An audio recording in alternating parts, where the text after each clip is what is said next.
okay. Most complete game we played.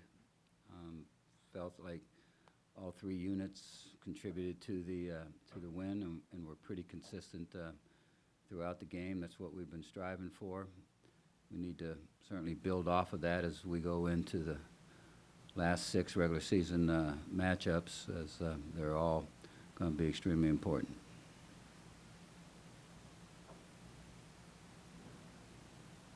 Your defense had its best day of the season Saturday, Frank. In what ways, after looking at the film, did that unit perform better? And in what specific instances did you see real improvement? Well, you know, they have done a very good job in the passing game, but we were really concerned about their rushing attack because, you know, they've been able to get their backs into the linebacker area, and when they do, those guys are very dangerous, got great quickness. They have 3 guys that, you know, they use quite a bit, and they're very similar. You know, the size may vary some, but they're similar in terms of speed, quickness, ability to make people miss, make the big plays, and we were able to contain that. And I think that was a big first step in playing good defense against those guys. First time this year that an opponent's passing game didn't get really on track either. Is that a byproduct of more pressure with your front 4 and some of the twists and stuff you guys are running, or is that better stuff in the back end with your safeties and corners? I think a combination of the two. You know, our safeties are pretty experienced, and you know, generally they don't have to really grow into the position. They're guys that know what they're doing back there. They communicate well. You know, our corners have been fairly young, and they had to really mature, I think, into the position, and I think all of them have come a great deal. And you can see the strides that they've been taking really almost game after game. You know, we had the big pass very early on in the ball game, I don't know, 3rd, 4th play, somewhere right in there, and you know, that was a little disheartening, but they battled back, and you know, as the game went on, continued to get better in terms of pass defense. I think we're a team that moves now quite a bit. You know, I think we're utilizing our speed up front in terms of quickness with our 2 interior guys, 4 interior guys really we're playing 4. And then also our rush ends where we're playing 4 guys, we can keep them fresh. And so I think that has all helped in terms of getting some more movement, not being so static in our defenses, and that's helped us. No one expected your running game to stay dormant very long, and it came back in a big fashion on Saturday. Again, kind of this similar theme there. Was that a product of your offensive line performing up to snuff? Was it the defense you were playing? Again, I suppose a lot of things went into that, but why the big bounce back in that regard? Yeah, I think we had a unit that played really well together. I mean, we've had excellent and great individual play, individual effort, but we'd have a breakdown here or there, and or a guy not play up to his potential in a series. And I think this was, you know, one of the games where if you look at the unit across the board, we played really, really well. And, you know, we hope that that's how we'll continue to function as an offensive line. And, you know, our running backs, you know, banged up. They were banged up a little bit, but, you know, they held up in the game really, really well. You know, you can say that, hey, if you really get the running game going, you're going to have yourself a chance to have a good passing game, which we did. And if you look at our average per attempt, our average per catch, those are really high. You know, and so if you have a running game, you can get those kind of stats for you in the passing game. It's not necessarily the amount of passes that you throw or the completions. It's a matter of how well those throws are set up and the yardage that you can get out of the throws that you complete. Every game from here on out is going to be on an off day or non-traditional day, I think is probably a better way to put it. what is the toughest thing from your perspective as the head coach in making this switch? This isn't a one-off. This is like a new regular now. You're going to be doing Wednesday, Thursday, whatever it is. But what's the toughest part of this whole transition from your perspective in running a staff? Making sure you got the right mixture of having your team prepared. The only way you can prepare them is to get out there and practice, and yet, really there's only 4 days between our last ball game and this ball game where you have off. And 4 days is not a lot of time, so you got to be very careful at how much you practice them, how you practice them. We're not going to go in pads at all during this period. We'll shorten our practices, which I think is going to be helpful to everyone.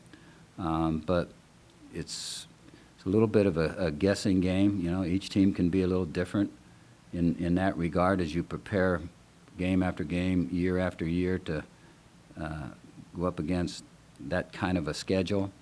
We're going to have our challenges. And, the term of no limits that we use a lot, putting no limits on ourselves as players, coaches, on ourselves as a team, no limits on our program do we place. And so I think that comes into play in this kind of situation as we finish out the last half of the season.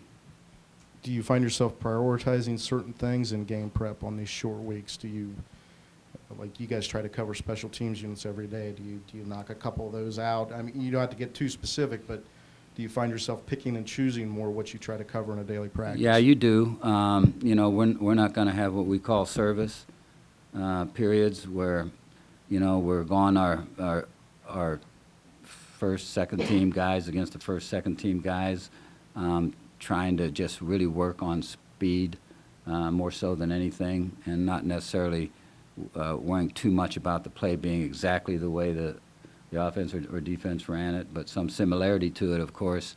And so that we're not going to do. We're just going to work on the opponent's schemes, period, and make sure that we do get all the special teams covered.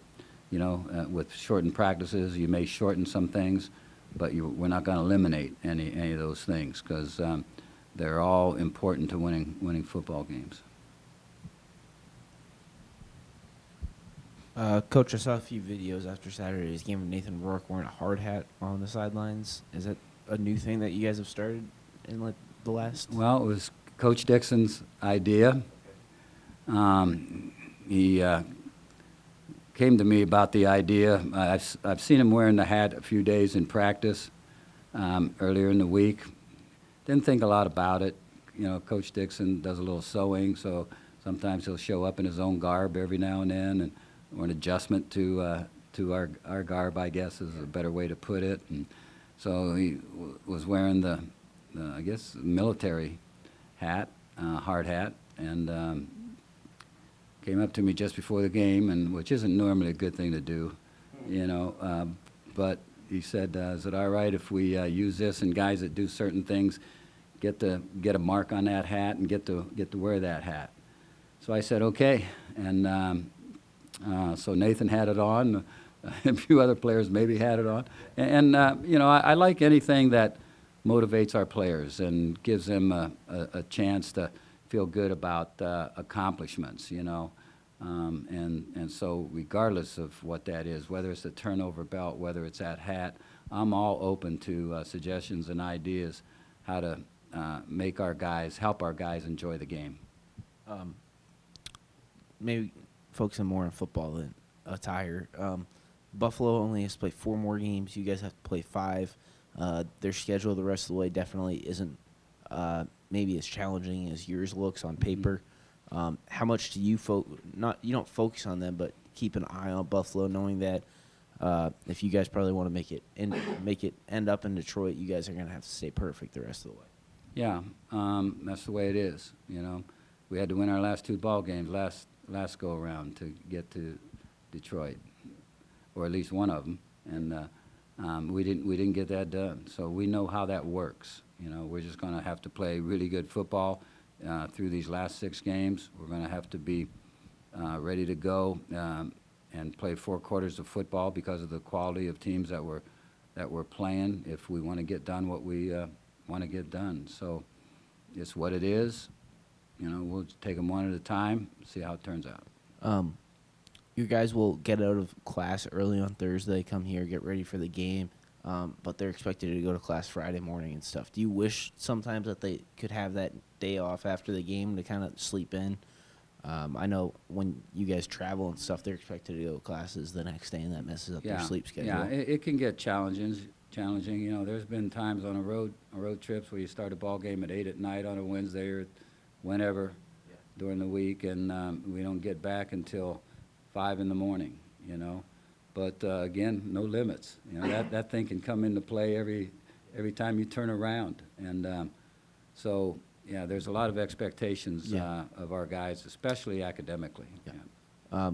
One last thing from me. What's the plan this Halloween for your team? Are you keeping them locked into Peden, or have you guys figured that out yet? No, we've not really discussed it yet. We've not had a problem with Halloween.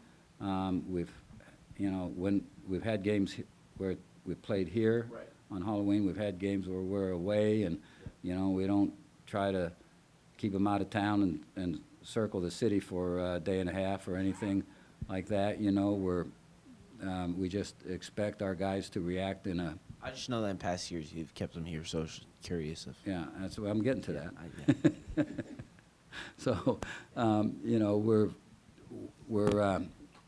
we'll make a decision on that. But these are very mature guys, and lately, you know, we've not had to do anything special. You know, hey, they want to win a MAC championship. They want to win football games. Then Halloween's another day that just comes and goes, and you don't do anything on it. You just make it all work. You know, so I expect our guys will be very mature about it. As you shift to midweek action now, how important was it for the win over Bowling Green to be 49-14 with your starters, a lot of your starters out in the fourth quarter, rather than 24-14, and your guys are straining themselves in the fourth quarter? Yeah, I think that does play a role. You know, rather than having the game come down to the end and your starters in for four tough quarters. You know, so I think that's been hopefully will be of some help. A lot of things go into it, but obviously, anytime you can rest your starters, it's probably a good thing. Coach Spencer just mentioned the 49-14 victory midway through the season. It seems like you guys finally fully hitting your stride on offense and defense. Is there anything that you'll do as a coach throughout this week to try to make sure that trend continues, where you keep playing 100% 60-minute football, or do you just kind of let practice roll out the same way and kind of leave your hands off as things seem to be rounding into form with what you've already been doing? Well, you know, you don't want to just start to reach out there and start to do things that are different in hopes that it's going to help you continue on a trend of playing good football. You know, we've been searching for this game where we've played four quarters. You know, we've played 2 quarters, we've played 3 quarters, we've played really well for 2 and 3 quarters, but to play really well for 4 quarters is something that we've been striving for. We've reached it. We know what that means. We know what it means to win the turnover ratio. You know, a lot of things go. We know what it means in terms of field position and you know, how many first downs you get. If you get a ton of first downs, you know, that means that you're controlling the ball some, and first downs means field position, you know. And so there's a lot that goes into it. You know, a big thing we had, I guess I can mention it in here, is you know, we had 18 big runs, you know, of runs from 10 to 29 yards. That's the most we've ever had in that regard. So when you have that, there's a lot of people got to be doing a lot of really, really good things, you know. So, and, you know, the defense, they stopped the running game, shut it down fairly well against Bowling Green, and, you know, that was something that we thought we had to do. So things are starting to come together. We've been pretty consistent in the kicking game. You know, Louis hasn't had had many opportunities, and I feel for Louis a little bit, but only a little bit, because you want to score touchdowns. You do not want to score field goals. But we know Louis there. He's a proven kicker, and so things are somewhat on track there. Now we got to keep all that on track, and there's no special way of doing that other than going out each day and continuing to practice well and to believe in yourself. Mm-hmm. Then outside of that first big touchdown from Scott Miller, 57 yards, you guys only gave up about 157 through the air. Was there anything that you saw differently, just looking back on the game on Saturday versus the first 5-6 games of the season, that secondary did to make sure that they didn't not only have many big plays, but held them to only that one big play and less than 160 yards? Well, we're maturing in the secondary. Our corners were pretty inexperienced. Our linebackers, except for Evan, are inexperienced. Our defensive ends, we're playing 4 of them now. In each game, they keep getting better, and to have the ability to play 4 of them is meaningful. And we're playing at least 3 interior guys, and sometimes 4 guys are getting reps. And so they're all kind of growing. That defense is was really a young defense at the beginning of the year. If you look at it, we lost 2 really important inside guys in the interior defensive line. We lost 2. Well, I'll call both of them all MAC players because we only had Quentin Gettit, but both guys played at that level, and so replacing those guys is not easy to necessarily do. Coach, looking back at the game, offensively, you guys ran the ball 50 times, only threw 13. Now, I know, granted, game script allowed you guys to kind of send the ball in the fourth quarter, but coming on a short week, do you think that that's a trend that you might go to, is try to lean on the run game, try to keep the defense off the field, because fatigue might be a little bit more of a factor this week? That's a point, and I think it's a good point. If you can keep your defense off the field, a lot of good things happen. And so obviously we'll try to do the things that will allow us to do that. But any way that you can find to give your guys a break in a game or leading up to games now are really important, with the schedule being as it is. And this isn't our only. I think Miami, we have maybe 5 days between that game, and so it's. And I count a regular game week as 6 days, so 5 days for the Miami game, 4 days for this one. It's it's not really how you'd like to set your schedule up, but it's what got handed to us, and so we'll play it, and I think we'll play it well. And then Nathan named MAC East Offensive Player of the Week again. 10 carries, averaged over 10 yards a carry, and then he had 4 touchdowns on just 8 completions. Do you feel like he has just really just found his zone, and he's just super, super efficient right now? I think he's really confident. We're really confident in him. I think that's all showing. His teammates are confident. He's got a great group of receivers to throw to. He's got an offensive line that's protecting him well, and so there's a lot of good things that are happening, and those are allowing him to showcase all his ability.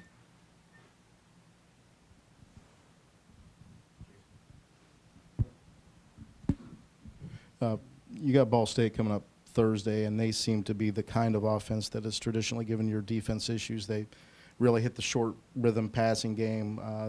They try to be balanced. What stands out as the biggest challenge facing the Cardinals on Thursday night?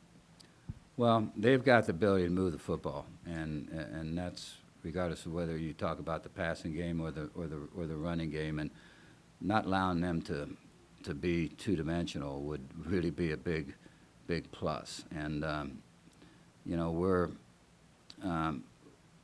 we've done some changing as we've gone through the year in terms of what our emphasis is on defensive football and movement and stunts and blitzes and coverages when we run them, those kind of things. And so that has shown to have been helpful to us. So, we're hoping that it continues to be helpful to us in this ball game. But if you're not playing sound football, they're gonna hurt you. They're gonna put points on the board, and then their defense is very, very aggressive, really good tacklers, and so they got a good combination of things. It's an interesting game in that they're number 1 in the conference in third down conversion percentage. You guys are number 2. It's such an important stat in football today. What goes into being a quality third down offense? And I guess the flip side, what's it take to get off the field on third downs? Yeah, as an offense, if you can keep yourself from getting third and long, third down conversions, if you're going third and short and third and medium, that's helpful. The thing that really helps the most is to get a first down on first or second down, and keeping yourself out of the third down conversion table. And but if you're getting into third downs, not having a lot of third and longs, no one is just great at third and longs. It's a matter of how good you can get to not just every third down just punting the ball. And we've been pretty good at that. As you said, we're second. This last ball game we had 1 punt, and we've not had the games where you just punt the ball 8, 9 times a game, and that's a tribute to both the offense and the defense. The defense is just not to try to be so protective of the deep ball when you're in third and long that they throw a 10-yard route that gets the first, or if it's 3rd and 15, the guy catches it and runs for the first because your coverage is so deep, so soft that you don't challenge him at all.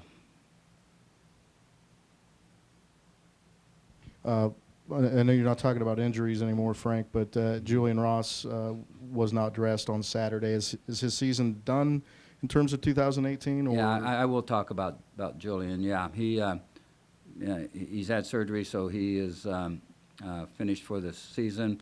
It was somewhat planned out in terms of the number of games he could play and still keep his red shirt year, and so with the fact that he definitely needed the surgery, and it's going to take a while to recover, it made sense to do it now.